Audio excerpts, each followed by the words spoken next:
எனக்கு இந்த உலகத்தில் வாழ தகுதியே இல்லை. நான் செத்துறேன்.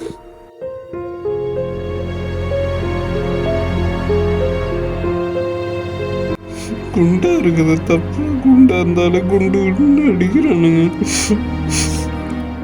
நான் செத்துறேன்.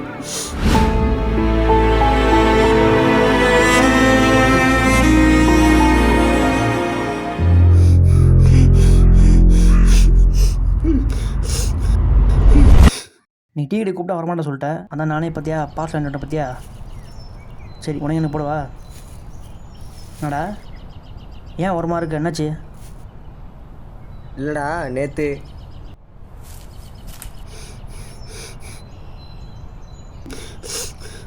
ப்ரோ என்ன ப்ரோ பண்ணிட்டுருக்க? என்ன விடுங்க ப்ரோ, நான் சாக போகிறேன். ப்ரோ முதல்ல வெளியே வா ப்ரோ. விடுங்க ப்ரோ.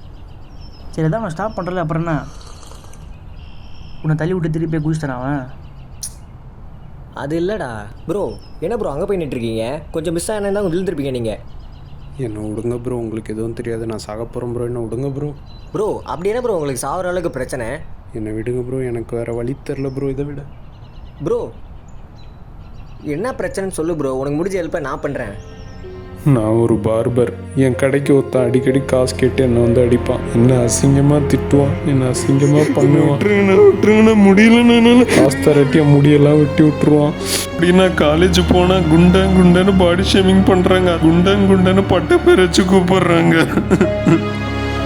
இதுக்கெல்லாம் ஒரே வழி நான் சாவறது தான் கரெக்டு. ப்ரோ அவன் உன்னை இப்படி குடும்பப்படுத்துகிற வரைக்கும் நீ என்ன ப்ரோ பண்ணிருந்த? நீ திருப்பி அடிக்க வேண்டியதானே?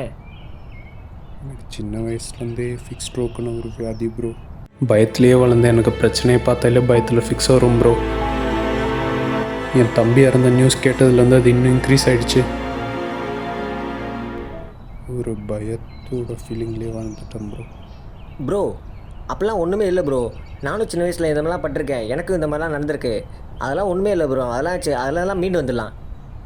என்னை விட்டுருங்க ப்ரோ. நீங்கள் எவ்வளோ சொல்லி எனக்கு எதுவும் நடக்க போகிறதில்ல. சாவறது தவிர வேறு எனக்கு வழி. யோ சாவரன்றியே. சாவறதுலாம் ஈஸி, வாடுறது தான் கஷ்டம். நான் சொல்கிறது ஒரு நிமிஷம் கேளு. இதெல்லாம் உனக்கு ஒன்றும் தெரியாதியா? யோ நான் யாரும் சொல்கிறேன் தானே நீ கேட்க மாட்டேங்கிற. இதே உன் செத்து போன தம்பி சொன்னால் கேட்பல. என்ன உன் தம்பியை நினச்சிக்கோயா, சொல்கிறது கேளு. யோ நானும் சின்ன வயசில் நிறைய அசிங்கம் அவமானப்பட்டிருக்கேன். நானும் பயந்து தான் வாழ்ந்திருக்கேன். அதே மாதிரி அதுலேருந்து நான் எப்படி மீண்டு வரணும், அதே மாதிரி நீயும் மீண்டு வரணும். அதுக்கான பொருளை நான் உனக்கு தரேன்.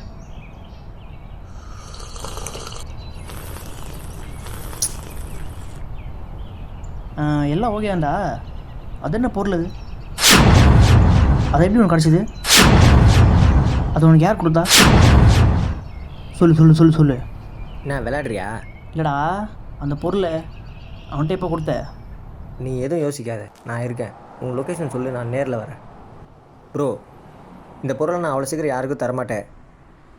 இது இந்த சுச்சுவேஷனில் உங்களுக்கு தேவைப்படுறதுனால தான் நான் தரேன். என்னை விட்டுருங்க ப்ரோ. இங்கே எவ்வளோ சொல்லி எனக்கு சுத்தமாக நம்பிக்கையே இல்லை ப்ரோ. ப்ரோ நான் உங்கள்கிட்ட என்ன சொன்னேன் ஞாபகம் இருக்கா ப்ரோ? என்ன உன் தம்பியை நினச்சிக்கோயா, சொல்கிறது கேளு.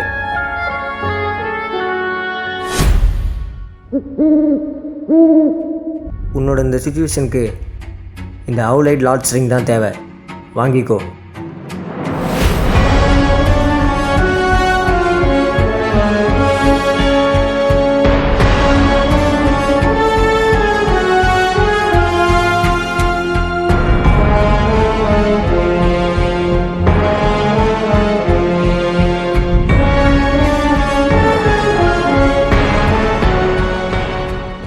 ஆக அவனுக்கு ஒரு அட்வைஸை பண்ணி விட்டு வரதை விட்டு ஹாஸ்பிட்டல் போய் செக் பண்ணி பார்த்து சொல்கிறத விட்டு என்னடா ரிங்கு எதனா கொடுத்துருக்க நீ? அப்படி ஒரு டிசீஸே அவனுக்கு கிடையாதுடா. உனக்கு ஒன்று தெரியுமா? ஒரு சில பேர் சின்ன வயசுலேருந்தே தனியாக இருந்து யாருக்கிட்டையும் பேசாமல் ஒரு பயத்தோடையோ ஒரு ஆங்ஸைட்டியோடு இருப்பாங்களே, தெரியுமா? இப்படி இருக்கிற ஆளுங்கள்லாம் தன்னைத்தானே அவங்களுக்குள்ளே பேசிக்கிட்டு ஒரு அன்கண்ட்ரோலபிள் நெகட்டிவ் தாட்ஸ்லாம் யோசிச்சுட்டு எந்த எக்ஸ்ட்ரீமானா போவாங்க. இந்த மாதிரியான பிரச்சனை தான்டா அவனுக்கு. இதை தான் அவன் டிசீஸ்ன்னு நினச்சி அவனை ஏமாற்றிட்டு இருக்கான். தன்னைத்தானே அவனுக்குள்ளே பேசிக்கிட்டு எனக்கு நடக்கிற பிரச்சனை வெளியே யாருக்கும் நடக்கலை, எனக்கு மட்டும் தான் நடக்குதுன்னு நினச்சி அவன் பயந்துட்டு இருக்கான். உனக்கு ஒன்று தெரியுமா? அவன் தம்பி எப்படி இருந்தான்னு தெரியுமா? நீ கூட நியூஸில் பார்த்துருப்பியே. 4 ஸ்கூல் பசங்க சேர்ந்து ஒரு பையனை ஓவர் ஸ்கின் கலர்னு சொல்லி ஹராஸ்மெண்ட் பண்ணியிருக்கானுங்க. அவனை அடித்து ஃபோர்ஸ் பண்ணி டாய்லெட் கூப்பிட்டு போயிட்டு டாய்லெட் சீட்டை நக்க வச்சுருக்கானுங்க பசங்க. அவனை டெய்லி ஃபிசிக்கலாகவும் சரி மென்டலாகவும் சரி ஹராஸ்மெண்ட் பண்ணியிருக்கானுங்க. எதுக்காக? கருப்பாக இருக்குன்றதுக்காக. பசங்க கருப்பாக இருக்கிறது தப்பாடா? இதெல்லாம் நடந்தது கொச்சியில். அப்போ இவன் சென்னையில் காலேஜ் படிச்சுட்டு இருந்தான். அப்போ தான் அவனை குண்டா இருக்குன்னு சொல்லி பாடி ஷேம் பண்ணியிருக்காங்க. இதனால தான் அவன் காலேஜை டிஸ்கண்டினியூ பண்ணிவிட்டு பார்பர் ஷாப் வச்சுருக்கான். அங்கே ஒருத்தன் காசு கேட்டு டார்ச்சர் பண்ணியிருக்கான். இதை ஃபேஸ் பண்ண தெரியாமல் தான் ஃபிக்ஸ்டோஸ் டிசீஸ்ன்னு சொல்லிட்டு அவனே ஏமாற்றிட்டு இருக்கான். இப்படி இருக்கிற ஒருத்தன்ட்ட போயிட்டு அட்வைஸ் பண்ணால் அவன் கேட்குற நிலைமையிலே கிடையாதுடா. அவனுக்கா புரியணும். அதுக்கு அந்த ரிங் தான் தேவை. சரி, அந்த ரிங்கை அவன் போடவே இல்லைன்னா அதை கண்டிப்பாக அவன் போடுவான். அப்புறம் அவனுக்கே புரியும் இது ஒரு டிசீஸ் இல்லைன்னு. சரி, அந்த ரிங்கை உனக்கு யார் கொடுத்தா? இன்னைக்கு அவன் சொன்ன மாதிரியே திரும்பி வரானே. ஐயோ, அத்தாட்டி வருவேன், காசு எடுத்து வைடா. அது என் பெஸ்ட் ஃப்ரெண்ட் கொடுத்ததுடா. சரி, அந்த ரிங்கில் பவர் இருக்குன்னு உனக்கு எப்படி தெரியும்? உண்மையாகவே இருக்கா? இல்லை, அது இருக்குது பவர் இருக்கு.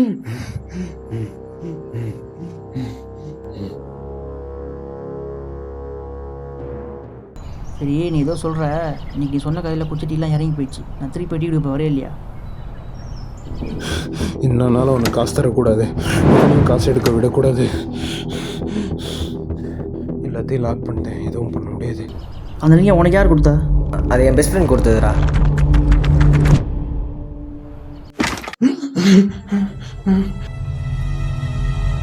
ஏய், காசு ஆடுறா, காசு ஆடுறா.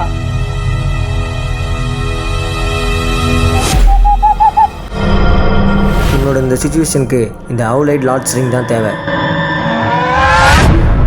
என்னை விட்டு போயிடு. போடாத, இந்த கைட்டி போட்டுரு.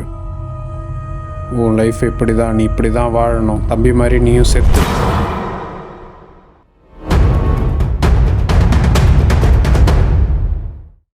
இந்த காசு ஆடுறா.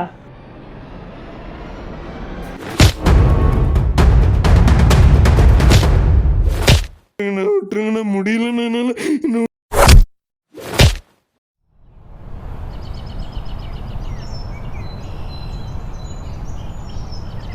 ப்ரோ, நீங்கள் கொடுத்த இந்த ரிங்கை நான் நம்பவே இல்லை. ஆனால் இது உண்மையிலே அதில் எதுவுமே இல்லை ப்ரோ. என்ன ப்ரோ சொல்கிறீங்க? நிஜமாக தான் ப்ரோ சொல்கிறேன். அந்த ரிங்கில் ஒரு சூப்பர் பவரும் கிடையாது. என்ன ப்ரோ இது? நீங்கள் தானே சொல்லி கொடுத்தீங்க, இப்போ இப்படி சொல்கிறீங்க? ப்ரோ, உங்களை காப்பாற்ற எனக்கு ஒரு வழி தெரியல ப்ரோ. அதனால தான் இந்த ரிங்கில் சூப்பர் பவர் இருக்குதுன்னு நினச்சி போய் சொல்லி உங்கள்கிட்ட கொடுத்தேன். உங்களை பார்க்கும்போது என் ஃப்ரெண்டு ஞாபகம் தான் ப்ரோ வந்துச்சு. ஃப்ரெண்டா? என்ன சொல்கிறீங்க? எனக்கு புரியல ப்ரோ. உன்ன மாதிரி தான் ப்ரோ என் ஃப்ரெண்டும். என்னோட பெஸ்ட்டு ஃப்ரெண்டு வந்து ஒரு கிரிக்கெட் பிளேயர், ஒரு டேலண்டான கிரிக்கெட்டர். அவனால் வாய் பேசக்கூட முடியாது. டேய் மோதிர குடுறா எனக்கு. டேய் என்னடா? இப்படியெல்லாம் நல்லா போயிட்டு இருந்தப்போ அந்த ஒரு ஃபோன் கால், உன் ஃப்ரெண்டு கிணத்துல விழுந்து சூசைட் பண்ணிட்டான்னு.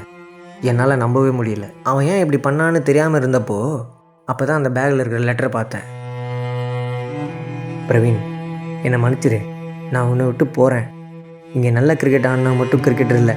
டேய், நாலுலேருந்து அவனை டீமில் சேர்க்காதீங்களா. ரன்னும் ஓட மாட்டான், ஒன்றும் ஓட மாட்டான். தொப்பையை பாரு, குண்டை. இவன்லாம் யாரா கிரிக்கெட் விளாட வர சொன்னது? என் டீமில் எல்லோரும் என்னை குண்டா இருக்குன்னு சொல்லி பாடி ஷேம் பண்ணுறாங்கடா. இங்கே டேலண்ட்டாக இருக்கிறது பிரச்சனையா இல்லை குண்டா இருக்கிறவன் டேலண்ட்டாக இருக்கிறது பிரச்சனையான்னு தெரிலடா. நான் போகிறேன், பாய். அவனுக்கு நடந்ததை லெட்டராக எழுதி வச்சுட்டு போயிட்டான். மோதிர குடுறா எனக்கு. டேய், ஆனால் என்னால் அவன் இல்லாதது ஏற்றுக்க முடியல. நம்ம கூட இருக்கிற பெஸ்ட் ஃப்ரெண்ட் இல்லாத வழி சொல்ல முடியாத வழி. டெய்லியும் அவன் இறந்த இடத்துல நின்று அவன் வந்துடுவானான்னு நம்பிட்டு இருந்தேன். அப்படி ஒரு நாள் வரப்போ தான் உன்னை பார்த்தேன். உன்னை பார்த்து அந்த ஒரு செகண்ட் என் ஃப்ரெண்டு கண்ணு முன்னாடி வந்துட்டு போனான். உன்னை தடுத்து நிறுத்தினேன். நீயும் உன்னை பாடி ஷேம் பண்ணான்னு சொன்னப்போ என் ஃப்ரெண்டுக்கும் இப்படி தான் ஆச்சு. ஆனால் அவன் தப்பான முடிவு எடுத்துட்டான். நீயும் அப்படி தப்பான முடிவு எடுத்துடக்கூடாதுன்னு தான் நான் சொல்ல வந்தேன். ஆனால் நீ இல்லாத ஒரு வியாதியை உருவாக்கி வச்சுட்டு உன்னை நீயே ஏமாற்றிட்டு இருக்க. எனக்கு சின்ன வயசுலேருந்தே ஃபிக்ஸ் ஸ்ட்ரோக்குன்னு ஒரு வியாதி ப்ரோ. உன்கிட்ட அட்வைஸ் பண்ணுறது வேஸ்ட்டுன்னு நினச்சேன். அப்போ தான் நீ உன் தம்பியை பற்றி சொன்னேன். அதான் உன் தம்பி சென்டிமெண்ட்டை போட்டேன். என்ன உன் தம்பியை நினச்சிக்கோயா? சொல்கிறத கேளு. நீயும் நான் சொல்கிறத கேட்டேன். என் ஃப்ரெண்டோட ரிங்கில் சூப்பர் பவர் இருக்குன்னு போய் சொல்லி உன்கிட்ட கொடுத்தேன். ஆனால் நான் என்ன நினச்சேன், நீ நம்ப மாட்டே, வாங்க மாட்டேன்னு நினச்சேன். ஆனால் நீ நம்பின, வாங்கினேன். இதெல்லாம் ஒரு வியாதியே இல்லை. இப்படி ஒரு வியாதி உலகத்திலே இல்லை. அதை நீ நம்பணும். அதுக்காக தான் நான் இப்படி ஒன்று பண்ணேன். ப்ரோ, நம்மளை காப்பாற்ற சூப்பர் பவரோ இல்லை சூப்பர் ஹீரோஸோ வந்து காப்பாற்ற போகிறதில்ல. நம்மளை நம்ம தான் காப்பாற்றிக்கணும். அன்றைக்கி உன்னை காப்பாற்ற நான் வந்தேன், அதே மாதிரி என் ஃப்ரெண்டை காப்பாற்ற யாராவது வந்திருந்தா அவனும் இருந்திருப்பான். இதே மாதிரி காப்பாற்ற முடியாத நிறையா பேர் இந்த பாடி ஷேமிங் புல்லிங்னால் பாதிக்கப்பட்டிருக்காங்க. அவங்களுக்கெல்லாம் சொல்கிறது ஒன்று தான், உங்களை யாரோ பாடி ஷேம் பண்ணுறாங்க, குண்டாக இருக்குன்னு சொல்கிறாங்க, கருப்பாக இருக்குன்னு சொல்கிறாங்க, இதெல்லாம் கேட்டு ஒரு தப்பான முடிவு எடுக்காதீங்க. ஃபேஸ் பண்ணுங்கள். Suicide is not a solution. Face it.